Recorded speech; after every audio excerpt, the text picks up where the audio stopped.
हिंदी में यूपीएससी की तैयारी से संबंधित प्रोग्राम्स को देखने के लिए सब्सक्राइब करें स्टडी IQ IAS हिंदी।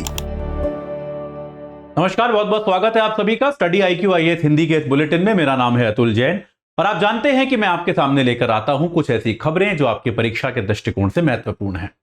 आज मैं आपके सामने एक ऐसी खबर लेकर आया हूं जो कि बहुत चर्चा में है। कल से इसकी चर्चा शुरू हुई और आज आकर वो कंक्लूड हुई है और ये आने वाले समय में तकनीकी तौर पे हम सभी के लिए, पूरे देश या पूरे विश्व के लिए एक बहुत बड़ी चुनौती बनने जा रही है। ये समस्या जो है, ये समस्या है डीप फेक्स की समस्या। डीप फेक्स क्या होते हैं मैं आपको बताऊंगा, लेकिन पहले मैं आपको समाचार बता दूं कि वास्तविकता में हुआ क्या कि एक फिल्म अभिनेत्री है रश्मिका मंदाना। आप में से काफी लोगों ने शायद नाम सुना होगा। अभी जिस फिल्म के लिए अल्लू अर्जुन को नेशनल अवार्ड मिला था, क्या नाम था यार उसका, मैं नाम भूल जाता हूं फिल्मों के हमेशा। उस फिल्म में वो अभिनेत्री थी। काफी सारी दक्षिण भारत में बहुत सारी फिल्मों में उन्होंने काम किया है। कई सारी हिंदी फिल्मों में भी आई हैं अब वो, और काफी प्रचलित हैं, काफी चर्चित हैं, काफी फेमस हैं। रश्मिका मंदाना जो हैं, उनका एक वीडियो जो है कल से वायरल हुआ, जिसमें वो एक लिफ्ट के अंदर घुस रही हैं और उन्होंने जो कपड़े पहने हुए हैं वो थोड़े आपत्तिजनक किस्म के हैं। ये वीडियो धीरे धीरे फैला, धीरे धीरे वायरल हुआ और कुछ समय बाद जो है कुछ यूजर्स ने ऐसा लिखना शुरू किया कि ये वीडियो जो है ये रश्मिका मंदाना का नहीं है। और किसी यूजर ने कुछ समय बाद उस वीडियो को ढूंढ कर निकाला कि ये वीडियो जो है वो वास्तविकता में लंदन में रहने वाली किसी लड़की का है और वास्तविकता में इस वीडियो का रश्मिका मंदाना से कुछ भी लेना देना नहीं है। तो किसी व्यक्ति ने क्या किया कि उस वीडियो के माध्यम से एक डीप फेक उत्पन्न किया, एक डीप फेक पैदा किया, जिसमें रश्मिका मंदाना का चेहरा जो है उसको उस लड़की के शरीर के ऊपर लगा दिया गया। अब आप में से कई लोग कहेंगे सर ये तो फोटोशॉप जैसा हो गया कि आप किसी का चेहरा जो है कहीं और लगा दो, ये तो फोटोशॉप से भी हो जाता है। लेकिन याद रखिए वो एक वीडियो था, उसमें वो लड़की चल रही थी और चलते हुए बातें कर रही थी। और अगर आप उस वीडियो को देखेंगे, जो कि मैं सलाह दूंगा कि ना देखें, तो आप देखेंगे कि रश्मिका मंदाना भी जब उस वीडियो में, जो कि नकली वीडियो है, उसमें जब वो चल रही हैं तो आपको ऐसा लगेगा कि उनका पूरा चेहरा जो है वो चल रहा है।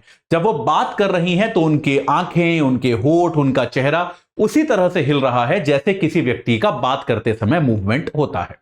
यानी कि उस वीडियो को अगर आप देखें तो एक नग्न आंख से, एक नेकेड आई से आपके पास यह बताने का लगभग कोई माध्यम ही नहीं है कि यह वीडियो सत्य है या असत्य है। वो तो किसी व्यक्ति ने ढूंढ के उसका एक असली जो वीडियो था वो ढूंढ कर निकाला, उसके बाद ये मालूम चला। अब मैं आपको डीप फेक का एक एग्जांपल दूंगा। माइक जो है, आपको आवाज थोड़ी कम आएगी, लेकिन आवाज छोड़िए, आप तब भी मैं आपको एक एग्जांपल के तौर पे आपको एक वीडियो दिखाता हूं, उससे आपको शायद ये समझ में आए। चलिए एक बार ये वीडियो हम लोग साथ में देखते हैं और उसको आप, ये पहली बार मैं एक्सपेरिमेंट कर रहा हूं वीडियो दिखाने का एक क्लास में, लेकिन इसको एक बार देखते हैं।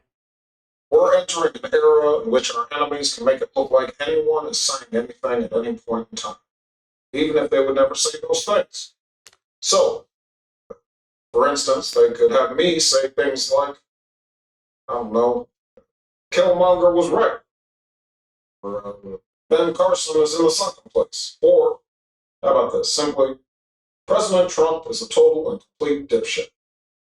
Now, you see, I would never say these things, at least not in a public address, but... चलिए, जितना भी हमने देखा, 1-1.25 मिनट का वीडियो है, क्या देखकर आपको लगा? ये जो व्यक्ति बात कर रहे हैं, क्या इनकी शक्ल राष्ट्रपति बराक ओबामा से मिल रही है या नहीं? को म्यूट कैसे किया जाए? अभी देखिए। This is a dangerous time. ये देखिए। Moving forward, we need to be more vigilant with what we trust from the internet. It's a time when we need to rely on trusted news sources. It may sound basic, but how we move forward, the age of information, is going to be the difference between whether we survive or whether we become some kind of fucked up dystopia. Thank you. चलिए, तो ये जो व्यक्ति आपने आपकी screen पर देखा, एकदम राष्ट्रपति माफ कीजिएगा, बराक ओबामा जैसे लग रहे थे देखने में। इनकी आवाज एकदम राष्ट्रपति बराक ओबामा जैसी थी, कोई फर्क नहीं था। अगर आप उनके स्पीचेस सुनते आए हैं, उनकी बातें सुनते आए हैं, तो आप दावे के साथ कह सकते हैं कि अमेरिका के भूतपूर्व राष्ट्रपति ओबामा की आवाज बिल्कुल ऐसी ही थी। बोलने की शैली बिल्कुल ऐसी ही थी। और एक बार मैं आपको दोबारा दिखाता हूं, आप इनके होठों का मूवमेंट देखिए, आपको लगेगा होठों का, आंखों का, इनका अगर आप मूवमेंट देखेंगे तो आपको लगेगा कि ये ओबामा ही बोल रहे हैं, इसमें आपको किसी तरह के कोई शक नहीं रहेगा। ये देखिए, आप यहां पर ध्यान दे सकते हैं। समझ में आ रहा है? तो आपको मेरे ख्याल से अब तक समझ में आई गया होगा, यह व्यक्ति ओबामा नहीं है।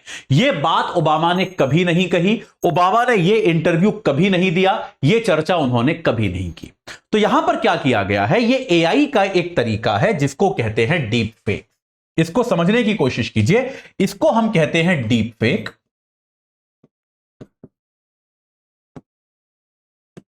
और डीप फेक में क्या होता है कि व्यक्ति के व्यक्तित्व का हर आयाम, उसका चेहरा, उसके हाव भाव, उसके चलने के तरीके, उसके बात करने के तरीके, बात करते करते, जैसे हर व्यक्ति का एक स्टाइल होता है, बात करते करते वो जिस तरह से रुकता है, मैं बात करते करते जिस तरह से, देखिए आप यहां पर मेरा एक माथा एक तरफ हो जाता है, ये सारी चीजें, इनको आप कॉपी कर लेते हैं और उसके जरिए आप किसी व्यक्ति के वीडियो बनाते हैं। इसको कहा जाता है डीप फेक। तो अभी रश्मिका मंदाना जो है वो एक डीप फेक वीडियो का ही शिकार हुई हैं। ये डीप फेक वीडियोस जो हैं ये हमारे सभ्य समाज के लिए बहुत बड़ी चुनौती है। आप एक बार इमेजिन कीजिए माफ कीजिएगा कि आप अभी, आपके भारत में चुनाव आ रहे हैं, आपके देश में, हमारे देश में चुनाव आ रहे हैं, कई राज्यों में चुनाव हैं, और सोचिए अगर ऐसा आप किसी नेता को वोट देना चाहते हैं लेकिन उसके जस्ट पहले आपको एक ऐसा वीडियो मिल जाए जिसमें वो नेता जो है आपकी जाति को, आपके धर्म को, आपके क्षेत्र को गालियां दे रहा है। ऐसा वीडियो आपको मिल सकता है। आप उस वीडियो को अपने फोन पे देखेंगे, ओबामा साहब का वीडियो आपको मैंने दिखाया, आपने मान लिया कि यार ये ओबामा ही है, देखने में तो लग ही रहे हैं। तो अगर ऐसे वीडियो जो है मान लीजिए कुछ दल के नेताओं के प्रसारित होने शुरू हो जाएं, तो इससे जनता जो है भ्रमित होगी। जनता को लगेगा कि ये वीडियो जो है वास्तविकता में उन्हीं व्यक्ति के हैं जिनका ये वीडियो लग रहा है, लेकिन वास्तविकता में ये डीप फेक होगा। उसी तरह से अंतर्राष्ट्रीय संबंधों में मान लीजिए कि किस प्रकार की चीजें की जाए, या फिर यार कई तरह के, मान लीजिए मैं एक कंपनी में काम करता हूं, कोई दूसरा व्यक्ति किसी कंपनी में काम करता है, और उसमें क्या होता है, एक व्यक्ति दूसरे व्यक्ति का ऐसा डीप फेक पोर्नोग्राफिक वीडियो बनाकर सोशल मीडिया पे रिलीज कर दे, तो उस व्यक्ति की प्रतिष्ठा जो है उसको एक परमानेंट डैमेज जो है संभव है। तो यानी कि आप जो भी चीजें इंटरनेट पर देख रहे हैं उसकी सत्यता जांचने का कोई तरीका आपके पास बचेगा ही नहीं, जिससे इंटरनेट का एक जानकारी और ज्ञान के स्रोत के तौर पे जो एक मूल भाव है वो खत्म हो जाएगा। भाई अभी आप लोग मेरे वीडियो देखते हैं क्योंकि आप मेरी शक्ल पहचानते हैं, मेरी आवाज पहचानते हैं, और आपको लगता है कि मैं जो चीजें बता रहा हूं उनका कोई सेंस है, उनका कोई मतलब है, उनका कोई महत्व है। लेकिन अगर कल मेरे चेहरे और मेरी आवाज के साथ अनर्गल वीडियोस आने शुरू हो जाएंगे तो आप शायद मेरे वीडियोस को देखना बंद कर सकते हैं, जिससे मेरे को व्यापारिक घाटा है। आप समझ रहे हैं कि नहीं? तो इस तरह की तकनीक का बेहद ज्यादा दुरुपयोग संभव है। रश्मिका मंदाना का यह वीडियो जब वायरल हुआ तो इस पर एक ट्विटर पे एक्स जिसको आजकल कहते हैं, एक यूजर ने इसको फ्लैग किया कि भाई ये जो है ये वीडियो गलत है, ये वीडियो झूठा है, फ्रॉड है, और वास्तविक वीडियो ये लंदन की किसी महिला का था। उसके बाद बहुत ही सरप्राइजिंगली बॉलीवुड के सुपरस्टार, भारतीय सिनेमा के सुपरस्टार अमिताभ बच्चन ने उस पर ट्वीट किया और कहा कि यह बहुत चिंताजनक है और इस पर कानूनी कार्रवाई की जानी चाहिए। उसके बाद भारत के जो आईटी मिनिस्टर हैं राजीव चंद्रशेखर, तो राजीव चंद्रशेखर ने भी यहां पर अपनी बात कही, ट्विटर पे ही उन्होंने लिखा राजीव चंद्रशेखर ने कि हम जो हैं यूजर्स की सुरक्षा के लिए कटिबद्ध है, और इस तरह की चीजें जो हैं डीप फेक वगैरह बहुत बड़ी चुनौती है, बहुत बड़ी समस्या है। और अगर उन्होंने ये भी बताया कि जो नया आईटी एक्ट आ रहा है 2023 का, डिजिटल प्रोटेक्शन एक्ट, इस अधिनियम के तहत इसको लेकर, डीप फेक जैसी चीजों को लेकर या फिर गलत फेक जानकारी को लेकर कड़े प्रावधान हैं। अगर कोई भी यूजर, राजीव चंद्रशेखर ने ट्विटर के जरिए बताया है, अगर जो भी प्लेटफॉर्म, मान लीजिए किसी ने वो वीडियो ट्विटर पे डाला है, तो ये ट्विटर की जिम्मेदारी है कि अगर मान लीजिए कोई भी यूजर या फिर कोई भी संस्था इसको फ्लैग करती है कि यार ये वीडियो गलत है, डीप फेक है, और उसको सिद्ध कर देती है, तो 36 घंटे के अंदर आपको उस वीडियो को हटाना पड़ेगा। अगर आपने 36 घंटे के अंदर उस वीडियो को नहीं हटाया तो आपको जो है इसमें आपके विरुद्ध जो है नियम नंबर 7 लागू हो जाएगा। नए नियमों का नियम 7 लागू हो जाएगा, और नियम 7 के तहत आप पर न्यायिक कार्रवाई जो है प्लेटफॉर्म पर भी की जा सकती है। प्लेटफॉर्म पर भी न्यायिक कार्रवाई की जा सकती है।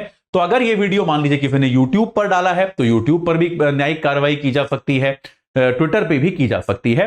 तो ये नियम जो है ये बनाए जा रहे हैं, लेकिन ये एक बार फिर से इस बात को जाहिर करता है कि जिस तरह से इंटरनेट का प्रादुर्भाव बढ़ रहा है, उसका प्रयोग बढ़ रहा है, उससे जुड़ी और खास तौर पे इस तरह की आर्टिफिशियल इंटेलिजेंस से बड़ी हुई चुनौतियां के आने से बढ़ने वाली चुनौतियां जो हैं वो फिर से एक बार दोबारा से बहुत तेजी से बढ़ती जा रही हैं और दुनिया को शायद साथ आकर इस पर कुछ विचार करना होगा। क्योंकि कई बार क्या होता है कि इस तरह के नियम अगर आप प्लेटफॉर्म पे लगाएंगे तो प्लेटफॉर्म कंपनियां कई बार भारत की नहीं होती, तो यह बहुत आवश्यक है कि इनको लेके वैश्विक नियम जो है उनमें एक रूपता हो। तो एआई को लेकर अमेरिका ने कड़े नियम बनाए हैं, यूरोप बनाने वाला है, भारत सरकार भी कड़े नियम बना रही है। इन नियमों में एक रूपता हो और उनको कठोरता से लागू किया जाए, यह बहुत आवश्यक है, ताकि इंटरनेट जो है वो एक ऐसा स्थान रहे जहां पर हम सभी कुछ सीखते हैं, हम सभी कुछ जानकारी प्राप्त करते हैं, उस जगह की पवित्रता जो है वो बनी रहे।